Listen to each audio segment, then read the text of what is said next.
자, 183페이지 법률행위 일반입니다. 법률행위 일반이라고 하는 말을 왜 썼을까요? 일반. 일반이라고 하는 말은 모든 관계에 다 적용되는, 어디에나 다 있는 그런 의미라는 뜻이잖아요. 그러니까 그 말은 법률행위에 관한 모든 것이다, 그런 뜻인 거예요. 이게 법률행위 일반 이렇게 얘기합니다. 자, 일단 법률행위의 개념 정리가 나오죠. 1번에 법률행위는 일정한 법률 효과를 목적으로 하는 하나 또는 수개의 의사표시를 필수 불가결의 요소로 갖는 법률 요건이다. 이 개념 자체가 시험에 나오진 않겠지만 이거 모르면서 민법에 무슨 법률행위 공부했다, 이거 조금 샤이하죠? 그렇지 않습니까? 네. 그 다음에 법률행위는 자유다. 그래서 법률행위 자유의 원칙이 적용이 돼요. 법률행위 자유의 원칙은 우리가 앞에서 뭐라고 배웠냐면 계약 자유의 원칙이라고 배웠어요. 법률행위 그러면 그냥 계약이라고 떠올리자고 했잖아요. 그러면 계약을 체결할 때는 계약자의 원칙, 계약을 체결할 건지 말 건지, 계약을 체결하려면 어떤 내용의 계약을 체결할 건지, 내용까지 결정을 했으면 상대방은 누구로 할 건지, 그 다음에 방식은 어떻게 할 건지, 4가지 자유가 보장이 돼요. 체내 상방 해보세요. 체결, 내용 결정, 상대방 선택, 방식이야. 자, 요거 암기할 것도 아니야. 밑에 있어, 맨 밑에요. 밑에 있으니까 암기할 것도 아닌데 잘 한번 들어볼게요. 여러분이 암기하려고 들으면 뇌가 복잡해지고요, 피곤해. 근데 잘 듣고 이해하면요, 객관식 문제이기 때문에 이렇게 반복해서 몇 번 하시다 보면 답 골라낼 수 있어요. 우리가 홈플러스 갔어요. 홈플러스. 우리 아들이 홈플러스 지금 가 있대. 왜 그랬더니 그냥 뭐 살 거 있어서 갔대요. 홈플러스 가면은 반드시 뭘 사야 갑니까? 시식하러도 가나요? 거 봐요. 저렇게 현명하신 분도 있잖아요. 시식만 하고 올 수도 있죠. 그리고 살 수도 있잖아요. 갔다고 해서 무조건 사는 거 아니죠. 체결할 건지 말 건지 누가 결정해? 내가 결정하는 거예요. 이게 계약 체결의 자유예요. 그럼 계약을 체결해야 되겠다. 그래, 뭐 하나 사야 되겠다라고 목적을 가지고 갔어요. 갔어도 그러면 어떤 내용의 계약을 체결할 건지 이것도 내가 가서 마음 바꿀 수도 있죠. 뭐 사러 갔는데 마음에 드는 옷 없어. 그냥 이렇게 오는데 보니까 두부 파는데 두부가 1+1 한다고. 그렇죠. 그거 살 수 있죠. 누가 그러더만 풀무원이 좋아, 청정원이 좋아, 1+1이 좋아. 그러니까 1+1이 최고래죠. 예, 그래. 그럼 그거 사야 되겠다. 두부는 꼭 필요한 건 아니지만 저녁에 저걸로 해서 밥 해 먹어야 되겠다. 갑자기 생각날 수도 있잖아요. 그 내용 결정의 자유인 거야. 내용 결정했으면 조금 아까 얘기한 것처럼 풀무원사, 청정원사, 1+1사. 근데 1+1이 날짜가 이게 오늘까지야. 그러면 1+1 하나 먹고 하나는 또 날짜 지나면 좀 찝찝하잖아요. 그럼 그것도 안 살 수도 있죠. 아니면 또 오늘 무진장 두부만 먹겠다. 그리고 살 수도 있는 거고요. 상대방 선택의 자유인 거야. 그럼 샀으면 현금으로 계산합니까? 카드로 계산합니까? 현금 카드 결정할 수 있잖아. 또 카드로 계산한다. 그러면 할부로 합니까? 일시불로 합니까? 할부, 일시불 다 할 수 있잖아요. 그러니까 계약을 체결할 건지 말 건지, 체결할 거면 뭘 살 건지 내용 결정의 자유. 그러면 뭘 살 건지 결정했으면 어떤 회사 제품을 살 건지, 결제는 어떻게 할 건지, 체결의 자유, 내용 결정의 자유, 상대방 선택의 자유, 방식의 자유죠. 이렇게 해놓고 이제 체내 상방 그러면 한 방에 암기가 되는 거란 말이에요. 무조건 암기하는 게 아니라. 아시겠죠? 그래서 맨 밑에서 두 번째 줄 뒷부분, 계약 자유의 원칙은 계약 체결의 자유, 상대방 선택의 자유, 내용 결정의 자유, 방식의 자유, 체내 상, 방. 순서대로 안 돼 있지만 이렇게 할 수 있죠. 4가지로 나눠진다. 자, 그다음에 넘겨보십니다.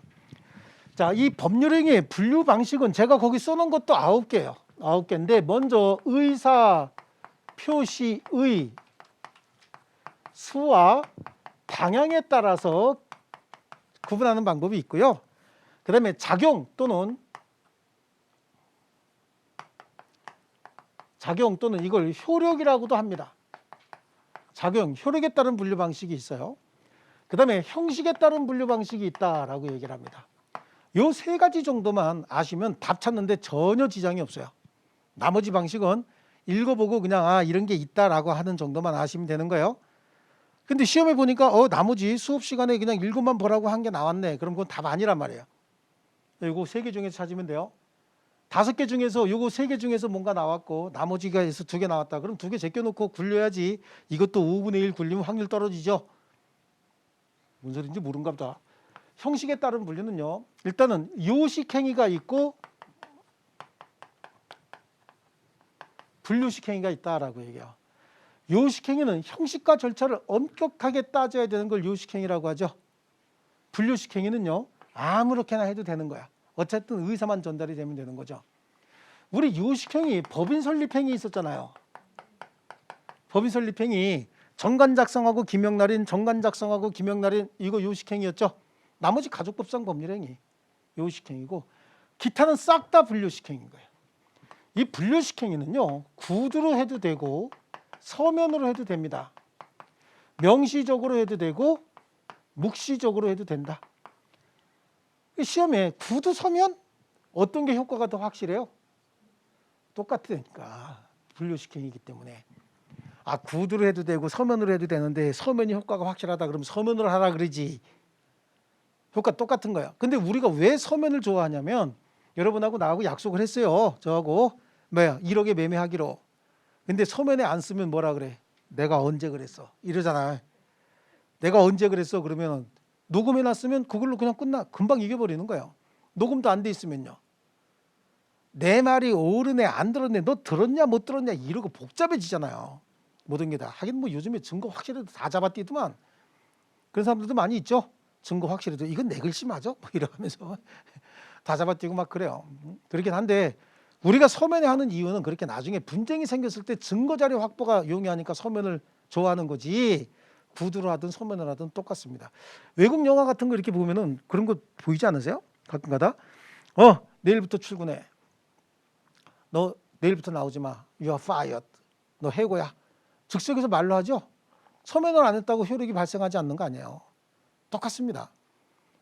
그런데 유독 한국은 서면으로 할 걸 많이 요구하는 게 이게 분쟁이 많이 생겨서 그래요. 자, 그 다음에 명시, 묵시 중에서 효과가 어떤 게 더 확실해요? 네, 똑같아. 똑같은데 어떻게 보면 묵시적인 의사표시가 더 적극적인 의사표시인 거예요. 이게 훨씬 더 적극적인 의사표시인 거예요. 명시적인 의사표시, 묵시적인 의사표시, 명시적인 의사표시는 확실하게 의사표시한다는 얘기죠. 매매계약 체결했는데 사기당해서 샀네 내가. 그럼 가갖고 아저씨 나한테 사기쳤죠. 취소할 테니까 돈 돌려주세요.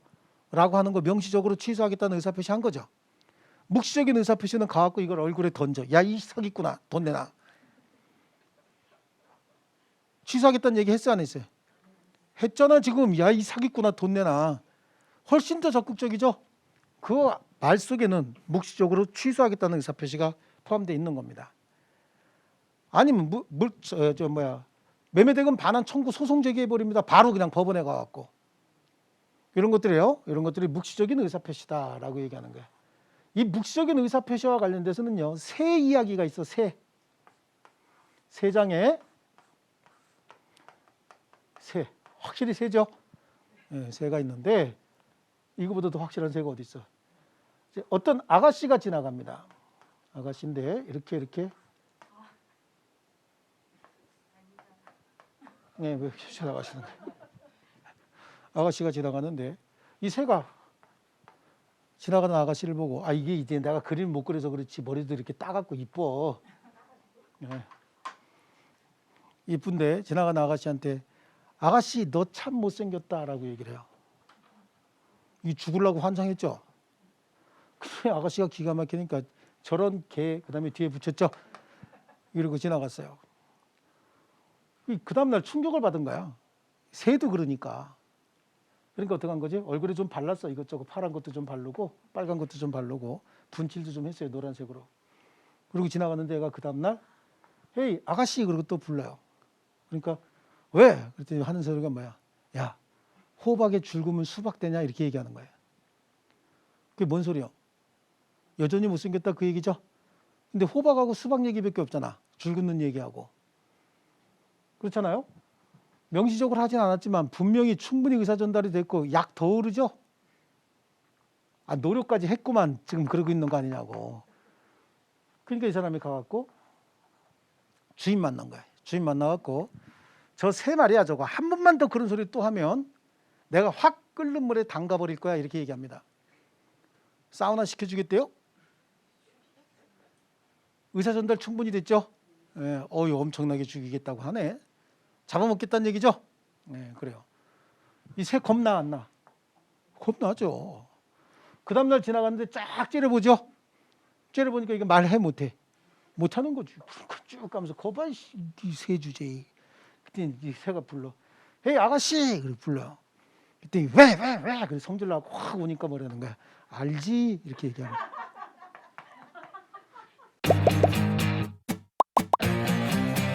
에듀윌 유료 회원만의 고객 밀착해요. 아, 뭐였지 이거? 어떡하지? 자, 제가 도와드릴게요. 누구세요?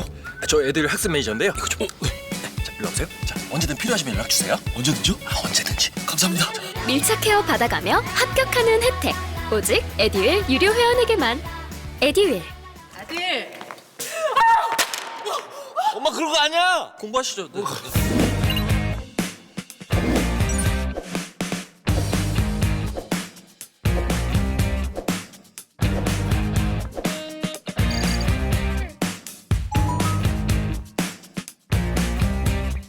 얘기하는 거야. 뭐라 그랬다고? 알지 그랬다니까. 그럼 뭐라고 얘기한 거예요? 아름다워 죽겠다고? 아무 얘기 안 했는데 쓰러지죠 이제. 그럼 주인 찾아가갖고 뭐라 그래? 주인한테 새가 나 못생겼다고 얘기해. 뭐라 그래? 무슨 못생겼다고 언제 그랬어? 아냐고 물어봤지. 그렇잖아요. 이게 훨씬 더 적극적인 의사표시다. 제가 이렇게까지 하는데 시험에 다음 중 묵시적으로 가능한 의사표시는 그러고 나왔다고. 고르고 앉았다 이게. 법인 설립행위 아니면 싹 다 묵시적으로 가능한 거 아니에요. 법인 설립행위를 제외하고는 전부 분류식행위라 그랬고 명시, 묵시, 구두, 소면 다 가능하다 그랬죠. 그렇죠? 예. 그러니까 묵시적인 의사표시는 그럼 다지 다. 가족법상 법률행위 묵시적으로 할 수 없어요. 이건 명시적으로 해도 요식행위니까 전부. 가족법상 법률행위 우리 시험범위 아니잖아요. 그러니까 우리 시험범위 내에 있는 법률행위는 법인 설립행위 아니면 전부 다 분류식행위라고. 명시, 묵시, 구두, 소면 다 가능한 거예요. 아시겠죠? 예. 법률행위를 했다가 그 법률행위의 효력을 소멸시키기 위해서 법률행위를 취소하는 경우가 있거든요. 그 취소의 의사표시는 명시적으로 해야 되겠죠. 이미 효력이 발생한 취소의 의사표시를 소멸시키기 위해서는 취소의 의사표시는 명시적으로 하여야 한다. 맞아 틀려? 틀렸잖아. 틀렸죠? 금방? 아이 묵시적으로 가능하다니까. 이거 던져. 돈 내놔. 했잖아요. 그렇죠? 거기 무슨 취소하겠다고 점잔 떨 필요 있습니까? 조용히 가서 확 뒤집어 버리면 되는 거죠? 아, 그렇잖아. 얘 지금 뭐라 그랬어? 알지? 그러니까 쓰러졌다니까. 들어가서 따지기도 좀 그렇잖아. 주인이 물어볼 거 아니야. 뭘 하시는데요? 그러면 뭐 나도 거울 보거든요. 이렇게 얘기할 거요? 그거 아니잖아요. 자, 좋습니다. 그래서 이거 심심치 않게 나옵니다. 제가 금방 말씀드린 것처럼 자, 무효행위 추이는 법률행위 취소는 취소할 수 있는 행위 추이는 이렇게도 나오고 작년인가 재작년에 나왔던 건 박스 안에다가 법률행위 몇 개 집어넣고 다음 묵시적으로 가능한 것은 이라고 해서 다 골라내는 문제 나오기도 하고 신분행위나 가족법상 법률행위 아니면 전부 다 묵시적으로 다 가능한 거야. 아시겠죠? 자, 그다음에 작용에 따른 분류하기 전에 의사표시 수와 방향에 따라서 자, 우리 의사표시가 한 개인 경우 그럼 표의자가 일방적으로 의사표시한다라고 얘기했잖아요. 이걸 뭐라 그랬죠? 단독행위는 상대방 있는 것과 상대방 없는 것, 상대방 없는 거 4개 뭐 그렇죠? 상대방 있는 단독행위 그렇죠? 이렇게 했단 말이에요. 어떤 차이가 있냐? 상대방 없는 단독행위는 상대방이 존재하지 않는다는 전제하에 그 효력 발생 시기가 법에 딱 정해져 있어요. 유언 언제 효력이 발생해요? 유언자가 사망한 때. 유증자가 사망해야 되죠? 그래요. 재단법인 설립행위는요? 재단법인 설립행위 재산 언제 귀속이 되냐고. 출연자가 사망하거나 법인이 성립한 때에 이게 우리 판례죠. 다만 제3자와 관계에 있어서는 186조에 따라서 등기해야 제3자에게 대항할 수 있다잖아요. 그 법인에게 귀속되는 시기는 언제요? 법률 규정에 정해져 있잖아요. 소유권 점유권의 포기는요. 조용히 던졌을 때요. 그때 포기의 효과가 발생하는 거예요. 이거는 상대방 있는 단독행위죠. 상대방의 의사는 물어보지 않아요. 하지만 효력 발생 시기는 상대방에게 도달해야 효력이 발생하는 거예요. 나 혼자 취소합니다. 그리고 혼자 키득키득거리고 웃고 있으면 취소됩니까? 그렇지 않아요? 예, 좋습니다. 단독행위 했고요. 효력 발생 시기만 달라요. 다시 한번 해볼게요. 상대방 없는 단독행위 뭐라고요? 그 다음에 상대방 있는 단독행위는 예, 동철, 취해, 지면, 추상 이렇게 하고요. 그 다음에 의사표시가 2개라는 거야. 2개. 그럼 2개는 뭐라고 불렀어요? 근데 계약은 이렇게 한 의사표시와 이렇게 한 의사표시가 서로 대립적이고 상대적인 의사표시라고 해요. 내용도 일치하고 상대방도 일치하면 성립하는 의사표시를 뭐라 그래요? 계약이다. 이걸 뭐라 그래? 쌍방행위라고 해요. 이건 단독행위, 쌍방행위. 대표적인 게 뭐라고요? 계약. 이 계약도 채권계약, 물권계약, 가족법상계약. 채권 발생을 목적으로 하면 채권계약, 물권 변동을 목적으로 하면 물권계약, 가족관계 성립 또는 소멸을 목적으로 하면 가족법상계약. 가족법상계약의 가장 대표적인 게 뭐예요? 혼인 계약이죠. 저하고 혼인해 주실래요? 그럼 상대방이 뭐라 그래야 돼? 부부 돼요? 안 되죠? 그럼 어떻게 해야 돼? 네라고 해야 될 거 아니야. 그럼 부부요? 거기 또 추가적으로 뭐까지 해줘야 돼? 동거를 시작하면 사실혼의 배우자가 되고 혼인신고하게 되면 법률혼의 배우자가 되죠. 그런 게 계약인 거예요. 자, 3번째, 2개 이상 여러 개, 이걸 합동행위라고 하는데 사단법인 설립하기 위해서 정관에다가 여러 사람의 의견이 이렇게 집중이 되죠. 이거 합동행위 생긴 모양이 그래. 어떤 목표점을 중심으로 의사가 이렇게 집중되는 거 얘기하는 거예요. 이걸 뭐라 그런다? 합동행위. 합동행위의 대표 주자가 사단법인 설립행위죠. 사단법인의 설립행위. 이거 합동행위예요. 되셨죠? 이거 앞에서 암기하고 들어오니까 굉장히 부드럽죠. 앞에 몇 번 나왔어요. 이거 몇 번 나왔는데 뒤에 가서 암기합니다라고 하는데 그 날이 이제 오늘인 거예요. 그러면 작용, 효력에 따른 분류다라고 하는 거죠. 여기는 채무부담행위 또는 의무부담행위다. 의무를 부담하는 행위. 그 다음에 처분행위가 있어요. 이 처분행위, 의무부담행위를 다른 말로 채권행위라고도 얘기를 해요. 채권 채무가 하나씩 발생, 변경, 소멸하는 행위거든요. 저 의무부담행위는 자 이쪽에 와갖고 설명을 할게요. 갑하고 을이 오늘 갑소유 부동산에 대해서 매매 계약을 체결합니다. 매매 계약을 체결하는 날은 7월 1일인 거야. 7월 1일 날 계약을 했고 8월 1일 날 이행하기로 했어요. 8월 1일 날 이날 이행하기로 했어요. 네, 그러면 7월 1일 날 둘이 합의했대요. 무슨 합의? 요거 2억 원에 내가 팔 테니 너는 2억 원에 사라. 그랬더니 내가 2억 원에 사겠다라고 합의했죠. 그런데 며칠 날 이행하기로 한 거요? 8월 1일 날 이행하기로 했으니까 오늘은 이행할 필요 있어요, 없어요? 없어요. 7월 1일이야, 오늘이. 그럼 이행은 언제 해야 되는 거예요? 8월 1일 날 이행해야 되죠.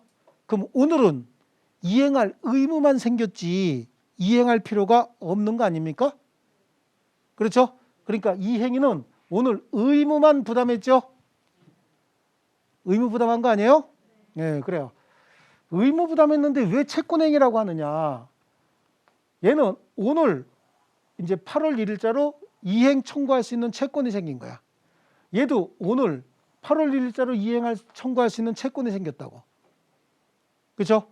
8월 1일 날 뭐 해줘야 돼? 갑은 을에게. 이거 줘야 되죠? 을은 갑에게 뭘 줘야 됩니까? 2억 원 줘야 될 거 아닙니까? 이게 의무죠, 의무. 의무만 있어? 얘는 8월 1일 날 대금 청구할 수 있잖아요. 채권이 생겼죠? 얘는 얘한테 이전 등기 청구할 수 있죠? 채권이 생겼죠. 그러니까 의무부담 행위를 다른 말로 이거는 의무는 채무면에서 봤을 때 의무부담 행위고 다른 말로 채권이 생겼다. 그래서 채권행위라고도 이야기하는 거예요. 여기는 반드시 이행해야 되는 이행에 뭐가 남아있어요? 의무가 발생을 했다라고 하는 거예요. 오늘 며칠이라고? 7월 1일. 얘는 언제 의무를 이행해야 돼요? 8월 1일 날. 그러니까 오늘 입장에서는 의무만 하나 부담했죠. 그리고 8월 1일 날 청구할 수 있는 채권이 오늘 생겼죠. 의무 부담행위, 채권행위. 이거 반드시 이행해야 되나요? 8월 1일 날 반드시 이행해야 돼요? 아니, 특별한 사정이 없으면, 취소 사유가 없으면, 취소 사유는 특별한 사유고 반드시 이행해야 돼요? 꼭 해야 되는 거예요? 해야지. 계약해놓고 왜 안 해? 하여튼 사고방식들이 조금 이상해갖고. 반드시 이행해야죠. 계약했으면. 이행 안 할 거 뭐 하려고 계약을 해. 이행 안 하면 그게 채무불이행, 손해배상으로 들어가는 거예요. 이 사람 하나의 말 한마디가 사실은 여러분들이 이 저런 나쁜 놈 그러고 마니까 끝나는 거지. 나 끝까지 손해배상 받을래. 그럼 말 한마디 잘못한 거 갖고도 손해배상 끝까지 받는 거예요. 네. 직장 다니면서 시험 합격하기가 쉽지 않아요. 혼자 공부하면 물어볼 데도 없고 에듀윌 유료 회원은 평일 야간에도 심지어 주말에도 밀착 관리를 해주니까 의지가 많이 됐어요. 에듀윌은 합격의 지름길입니다. 네.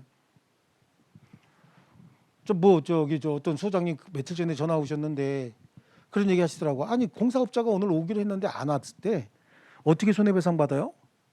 그 공사업자 오늘 오기로 했는데 안 왔다. 그 왜요? 그랬더니 뭐가 뭐 어쩌고 저쩌고 해서 교통사고가 어쩌고 해서 뭐 어쩌고 해서 못 왔다는 거야. 그래? 그건 뭐 지세상이죠. 우린 여기서 준비했잖아. 인력들 준비하고 있었죠. 그런 거 계산해서 손해배상 청구하는 거예요. 그러면 어떻게 공사를 이행하죠? 아니, 공사 이행할 때까지 기다렸다가 끝나고 나면 손해배상 청구하면 되지. 그러면 손해배상 청구권은요, 안 날로부터 가해자 및 손해를 안 날로부터 3년, 법률행위 한 날로부터 10년 요 안에 청구하면 되는 거거든요. 이게 저 공사 잘 해달라고 잘 기다렸다가 공사대금 줄 때 손해배상 청구권, 그러니까 내가 청구할 손해배상 금액 일부 빼놓고 그냥 주면 돼요. 나머지 공탁하겠다. 그리고 손해배상에서 받아가겠다. 그렇게 해도 되는 거죠. 애 나쁜 사람 같이 보여요? 근데 현실 사회는 안 그래. 여러분 소장님 가시면 나중에 입주자 대표 회의에서 이거 손해배상 왜 청구 안 했나? 나중에 감사 때도 마찬가지예요. 회계감사 같은 거 할 때 이거 손해배상 청구할 수 있는데 왜 안 했나? 이런 것도 물어본다고. 네, 싸가지 없고 냉정해야 돼. 어떻게 보면. 자, 좋습니다. 이행의 의무가 남는다. 그런데 이행의 의무 남는다는 것까지 이해하셨죠? 그런데 문제는 이게 값게 아니고 A 소유물이라는 거야. A 물건을 갑이 7월 1일 현재 지 것도 아닌데 8월 1일 날 소유권 이전 등기해 주겠다고 계약을 체결했다고. 이 계약은 유효예요, 무효예요? 이 계약이 유효란 말이에요. 유효. 완전하게 유효인 거야. 지금 타인 물건 매매했죠? 타인 물건 매매가 그러니까 유효요, 무효요? 유효라고, 유효. 왜? 아니, 8월 1일까지 사서 갖다 주면 될 거 아니야.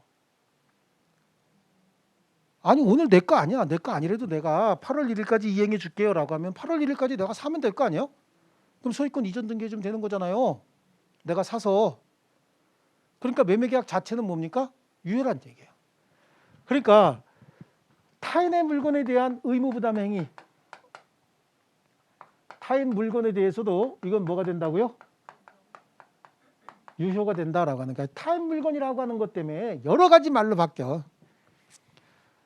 처분권 없는 자의 의무부담행위, 채권행위. 처분권 없잖아요. 타인 물건이니까 내가 처분할 수 없잖아요.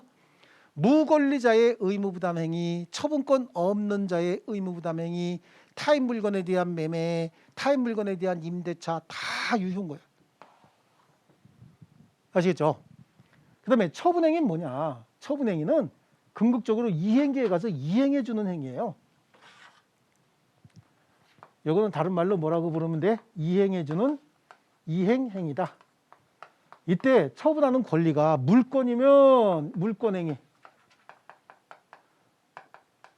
물권이 아닌 기타 권리면 준물권행위, 처분행위이기 때문에 준물권행위. 채권을 양도하는 거 뭐라 그래? 채권 양도하는 거. 채권행위가 아니고 준물권행위. 아시겠죠? 채권행위 뭐라 그랬어? 의무부담행위를 채권행위라 그랬잖아요. 채권을 누구에게 양도한다라고 하는 건 뭐죠? 권리를 완벽하게 이행해 주는 행위거든. 그래서 그걸 채권행위라고 못 그래. 채권행위 여기서 빼먹었기 때문에 그럼 물권행위와 똑같은 행위다. 권리를 완전히 이전해 준다라고 해서 그걸 준 물권행위 이렇게 부른다고요. 아시겠죠? 예. 여기서 물권행위라고 하는 건 소유권 이전 등기, 저당권 설정 등기 해주는 행위들이 있죠. 지상권 설정 등기, 물권 변동을 목적으로 하는 행위들이야. 자, 이건 뭐냐면 매매계약 체결했잖아. 7월 1일 날. 그렇죠? 의무부담했죠. 그럼 8월 1일이 됐다. 8월 1일 날 소유권 이전 등기해주면 얘가 소유자가 되죠. 그럼 소유권이 변동이 되죠. 이 행위 물권행위란 말이에요. 저당권 설정해주기로 계약을 체결했다. 그럼 8월 1일 날 저당권 설정해줘야 되죠. 그럼 얘 저당권자가 되죠. 그걸 뭐라 그래요? 이행행위, 처분행위라고 하는 거예요. 아시겠죠? 채권, 내가 갑이 B한테 받을 채권을 을에게 양도해 주기로 했는데 양도를 8월 1일 날 확실하게 양도하기로 했대요. 8월 1일 날 채권 양도해 주는 행위. 이건 뭐야? 준물권 행위, 처분행위란 말이에요. 여기는 더 이상 이행의 의무가 남아요, 안 남아요? 안 남지. 이행하고 마무리 지어버리는 행위죠. 거래를 마무리 짓는 행위라고 보시면 되는 거예요.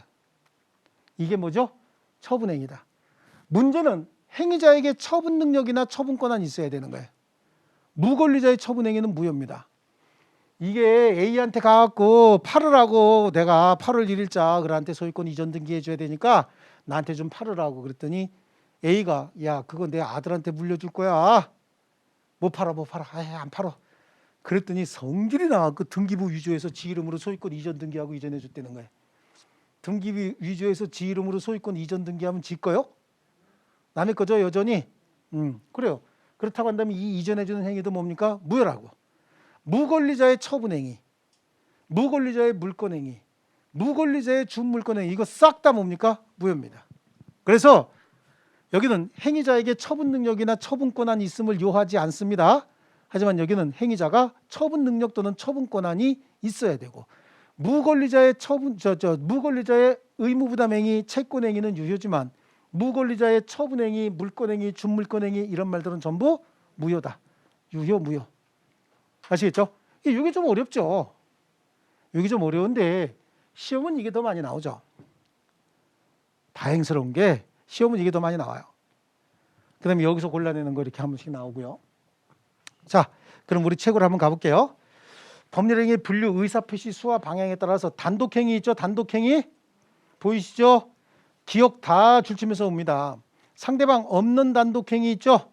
여기 두 번째 줄 유언, 유증, 재단법인 설립행위, 소유권, 점유권의 포기 보이시죠? 그 다음에 거기 보니까 상속 승인의 상속 승인 포기 이건 결국 소유권 포기하고 똑같은 거예요.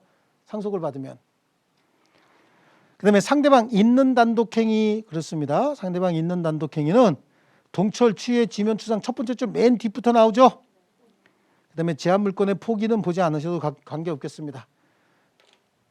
상계 추인까지요. 좀 줄쳐놓으시고요. 단독행위는 표의자가 일방적으로 표시하게 되면 법률효과 발생하는 거잖아요. 그러니까 아무 때나 단독행위 하면 안 되는 거야. 단독행위는 그래서 어떻게 해요? 법으로 딱 정한 때 법으로 정한 요건에 맞춰서만 할 수 있어요. 그걸 뭐라고 부르냐? 단독행위의 법정주의다. 뒤에 안 읽어도 단독행위는 법으로 정한 요건에만 맞춰서 해야 된다. 그런 의미가 들어가 있어요. 단독행위의 법정주의 굵은 글씨만 줄 치시고요. 단독행위에는 원래 조건이나 기한 같은 거 못 붙이게 돼 있습니다. 왜냐하면 내가 단독행위 할 수 있대요. 그럼 내가 여러분에게 단독행위를 합니다. 제가 단독행위 했어요. 그럼 여러분은 예상치도 못했던 단독행위를 내가 하게 되면 큰 손해가 생기죠. 그러니까 내가 단독행위 하려면 거기에 법률 요건이 법률 규정에 어떠한 사항이 있기 때문에 단독행위 할 수 있다고 정해져 있어야 된다고. 그걸 단독행위의 법정주의라고 얘기했죠.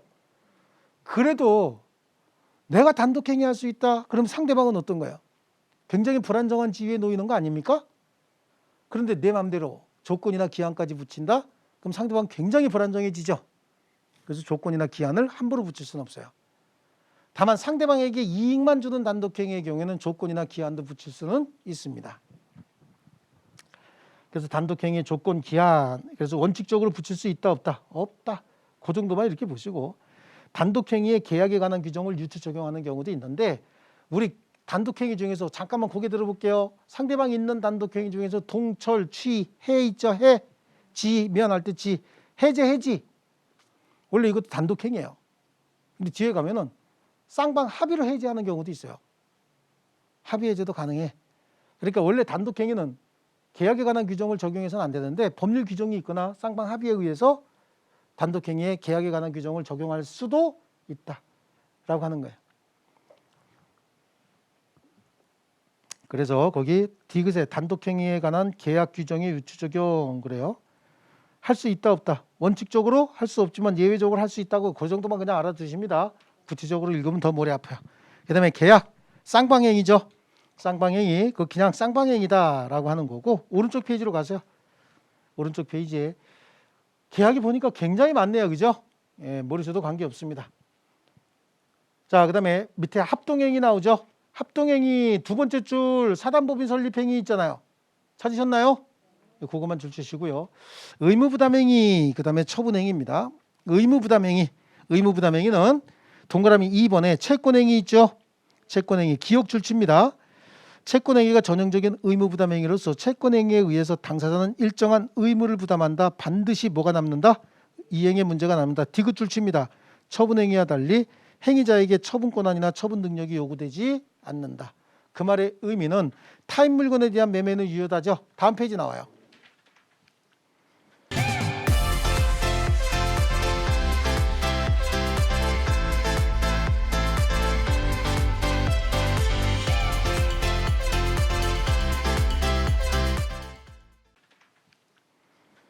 그래서 거기 리을의 표 안에 타인 권리의 매매, 타인 물건에 대한 임대차 가로 안에 있는 거 있죠? 요거 주시면 되는 거고 처분행위예요. 처분행위는 더 이상 이행의 문제가 남지 않습니다. 왜냐하면 그 자체가 이행행위예요. 그래서 처분행위 첫 번째 줄 맨 뒤에 그 자체가 이행행위이므로 더 이상 이행의 문제가 남지 않는다. 양쪽 가로 2번 처분행위 줄치고 첫 번째 줄 뒷부분에 있는 내용 줄치면 되겠네요. 처분행위의 유형은 물권, 소유권, 지상권, 전세권 등과 같은 그 물권 변동을 목적으로 하는 행위를 물권행위라고 하고 물권이 아닌 기타 지상권 있죠. 채권과 같은 기타 지상권을 변동시키는 행위를 뭐라 그래요? 준물권행위. 그 준물권행위만 줄칠게요. 채권 양도 채무 면제 그 두 가지만 줄쳐놓을게요. 자, 그 다음에 처분 권한 없는 자의 처분행위라고 해서 밑에 나오죠. 나옵니까? 예, 그래서 처분 권한 없는 자의 처분행위 그 리을에 있는 내용 줄치시고 그 밑에 B에 있는 거 줄칩니다. 처분 권한 없는 자의 처분행위는 원칙적으로 뭐다? 무효다. 그렇죠? 예, 무효다라고 하는 거하고 D에 보시면 D 무권리자의 처분행위는 무효라 그랬잖아요. 무권리자가 처분행위 했는데 나중에 소유자가 A가 얘가 처분행위 했네요. 그럼 무효 아니에요. 무효인데 A도 팔으려고 그랬대. 그럼 결국은 갑한테 돈만 받으면 되는 거 아닙니까? 자기가 팔고자 했던 가격에 팔았으면 그럼 나중에 야 그냥 돈 주고 그냥 이거 유효를 하자. 이걸 뭐라 그래? 추인이라고 얘기하는 거야. 무효행위 추인. 그래서 무권리자의 처분행위에 대한 본인 추인이 가능한지에 관하여 판례는 기본적으로 무권 대리의 소급적 추인 규정을 유추 적용해서 그 효력을 인정한다. 그러니까 무권리자의 처분행위 나중에 본인이 추인하면 유효로 바뀐다는 얘기죠. 자, 그다음에 오른쪽에 이제 기타야. 기타에 보니까 유상행위, 무상행위. 자, 이거 줄칠 거 아니에요. 내가 뭐 줬어요. 내가 여러분에게 누구에게인가 100만 원을 줬어. 그리고 100만 원짜리 물건 받았어요. 그럼 그건 유상이에요, 무상이에요? 유상. 아무것도 안 줬는데 공짜로 하나 받았네요. 그럼 뭐예요? 상이 똑같이 앞에 거는 그냥 문지 윤지 얘기 안 하고 상만 크게 하고 상 그래요. 대가가 있으면 행위에 대한 대가가 있으면 유상이죠. 행위에 대한 대가 없으면 무상이지. 뭐 그거 뭐 간단한 거예요. 그렇지 않습니까? 유상, 무상 뭐 이렇게 하는 거고요. 자, 그럼 이거 볼게요. 쌍무계약이 있고 편무계약이 있어요. 쌍무계약은 당사자 쌍방이 서로 대가적 의미의 채무를 부담하는 계약을 쌍무계약이다. 말이 그런 거지. 내가 뭐 주면 나도 뭐 줘야, 내가 뭐 받으면 나도 누구인가 뭐 줘야 될 의무가 생기는 계약을 쌍무계약이다. 그럼 매매계약 볼게요. 매매계약. 매매계약은 이거 줘야 되죠. 그 대신 받아야 되잖아. 쌍방이 서로 대가적 의미의 채무를 부담했죠. 쌍무계약이죠. 그럼 쌍무계약은 유상일까 무상일까? 유상이죠. 그냥 거기는 모든 쌍무계약은 다 뭐다? 유상이다. 그냥 그러고 넘어가면 돼요. 그래서 유상행위, 무상행위 대가가 있느냐 없느냐라고 하는 겁니다. 그래서 거기 디귿에 밑으로 쭉 내려가면 디귿 보이죠? 중간에 쌍무계약은 모두 유상계약이다. 유상계약이라고 해서 모두 쌍무계약은 아니다. 그런 정도. 이건 계약편에서 쌍융 이렇게 해갖고 한번 할 거예요. 그다음에 재산의 출현 유무에 따라서 출현행위와 비출현행위. 자, 이것도 이거예요. 제가 여러분에게 100만 원을 줬어요. 그때 여러분에게 재산이 100만 원이 늘어났어. 내가 얼마 줬다 그랬죠? 근데 여러분 얼마 늘어났어요? 100만 원. 이거는 출현행위인 거예요. 제가 여러분에게 100만 원을 줬는데 여러분의 재산은 50만 원밖에 안 늘어났어요. 그럼 내가 출연은 100만 원 했는데 50만 원밖에 안 늘어났으면 뭔가 중간에 다른 작용이 가미됐죠? 그럼 그건 출연행위라고 볼 수 없어요. 비출연행위예요. 내가 여러분에게 100만 원을 재산을 내놨는데 여러분의 재산은 200만 원이 늘어났다. 이것도 뭐예요? 뭔가 다른 작용이 하나 들어가 있다 그런 얘기죠. 그러니까 이건 출연행위가 아닌 거예요. 내가 여러분에게 아무것도 안 줬어요. 그럼 그 출연이 아니죠. 그럼 비출연행위인 거야. 그러니까 출연행위는 딱 하나. 내가 여러분에게 100만 원을 줬고요. 여러분의 재산이 100만 원이 늘어났다. 요거 하나만 출연행위예요. 그렇지 않습니까? 그 하나만 출연행위고 나머지는 다 비출연행위다라고 하는 거고요. 뭐 신탁행위, 믿고 맡기는 행위다. 그래서 뭐 추심을 위한 채권 양도 그런 필요 없습니다. 넘겨보시고요. 유인행위, 무인행위도 지금 볼 필요 없고 생전행위, 사후행위 거기 말이죠. 생전행위는 살아서 하는 행위고 사후행위는 죽어서 하는 행위다. 이렇게 해석하시면 안 되는 거야. 죽은 사람이 법률행위 합니까? 아니죠. 그러면 생전행위하고 사후행위를 구분하는 기준은 사람이 죽어야 의사표시한 사람이 사망해야 효력이 발생하는 건 사후행위예요. 그럼 무슨 뭐 줄치고 이런 거 할 필요 없이 유언자 사망해야 되죠. 유증 사망해야 될 거 아니겠어요? 사인 증여 나 죽으면 너 가져라. 이게 사후행위죠. 죽어서 하는 행위는 없습니다. 그 다음에 요식행위, 불요식행위 요거 좀 보면 되지. 요식행위, 불요식행위. 그래서 요식행위 두 번째 줄 뒤에 법인 설립행위 있죠. 법인 설립행위. 그 다음에 나머지는 다 뭐야? 거기 보니까 가족법상 법률행위죠. 그 다음에 어음수표행위는요. 어음수표행위는 우리 민법상 행위가 아니라 상법상 행위인데 어음을 A4지에다 써주면 됩니까? 여러분 A4지에다가 어음 써주면 그게 어음이에요? 아니죠. 어음 양식에 맞춰서 해야 될 거 아니겠어요? 그 다음에 분류식행위. 나머지는 다 분류식행위죠. 그렇지 않습니까? 나머지는. 그래서 명시, 몫이, 구두섬은 다 가능하다라고 하는 거고요. 오른쪽 페이지를 한번 가볼게요. 그 22회 기출문제 묵시적으로도 효력이 발생하는 거 골라라 라고 했잖아요. 그럼 여러분 제가 뭐라 그랬어요? 여러분한테 법인 설립행위를 제외하고 나머지 우리 시험 범위 내에 있는 것들은 다 분류식행위라 그랬죠? 묵시적으로 다 가능한 거라 했잖아요. 임대차, 조건을 붙이는 행위, 무효인 법률행위, 추인, 그다음에 소멸시효 진행을 중단시키는 승인 이거 다 뭐예요? 묵시적으로 다 가능하죠.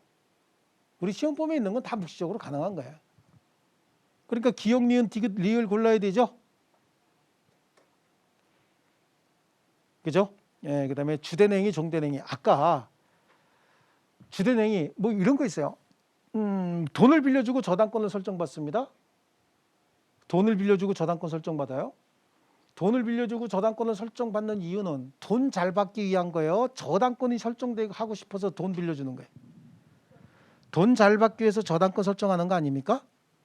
그러면 돈을 빌려주는 행위가 주된행위죠. 저당권 설정하는 행위는 종된행위인 거야. 돈을 빌려주고 이자 받기로 약속을 했어요. 그럼 돈 빌려주는 행위는 금전 소비대차 계약이에요. 그 다음에 이자는요. 이자는 이자 약정이죠. 별도의 계약인 거죠. 어떤 게 주된행위야? 금전 소비대차 계약이 주된행위고 이자 약정은 종된행위가 되는 거예요. 그럼 권리도 금전 소비대차 계약에 의한 원본 채권이 주된 권리고 이자 채권은 그럼 뭐가 되는 거죠? 종된 권리가 되는 거예요. 돈 5천만 원 빌려주고 저당권 설정받았다. 돈 빌려주는 행위. 그래서 피담보 채권이 주된 권리가 되는 거고 담보 물건으로서 저당권은 종된 권리가 되는 겁니다. 주된 행위에 의해서 주된 권리가 종된 행위에 의해서 종된 권리가 성립하게 되는 거고 여기에는 부종성이 여기는 개입을 합니다. 그래서 주된 권리가 소멸하면 종된 권리 당연히 소멸하는 겁니다. 아시겠죠? 예. 자, 뭐 그 정도고 넘겨보실게요. 그다음에 이제 법률행위 요건 나오죠. 법률행위 요건. 그래 법률행위 요건은 우리 다음 시간에 하기로 하고요. 그 위에는 문제 한번 볼게요. 다음 설명 중 옳지 않은 것은 그랬습니다. 유언은 요식행위입니까? 이건 신분행위죠. 신분행위니까 이건 요식행위요. 매매 계약은 채권행위죠. 계약 아까 요 계약. 채권행위는 의무부담행위라고도 말씀을 드렸잖아요. 그다음에 임대차 계약은요. 임대차는 지금 재산행위요, 신분행위요. 재산행위죠. 사용대차 계약은 공짜로 빌려주는 계약이거든요. 그러니까 이거는 무상행위죠. 다 몰라도 재단법인 설립행위는 뭡니까? 상대방 없는 단독행위죠. 제가 늘 어저께도 그 중개사 시험 보신 분이 말씀하신 게 답은 다 배운 데 있더라. 아 이게 1번부터 4번은 몰라도 5번은 암기한 거 아니야. 그렇죠? 잘 모르는가 보다. 자, 오늘 수업은 여기까지 하고요. 진도가 조금 늦기 때문에 부지런히 나갈 거고요. 조금 계속해서 빨리 스피드업 할 거예요. 조금 스피드 높일 거야. 그다음에 한 장씩 나가는 거 있죠. 오늘부터. 예? 이거는 반드시 집에 가서 답 달고 틀린 부분은 왜 틀렸는지 뒤에 그 답을 안 써드리려고 그러다가 하도 그냥 난리가 나서 답은 내가 그냥 써드리는 거예요. 몇 년 전부터. 자, 수고 많이 하셨어요. 예.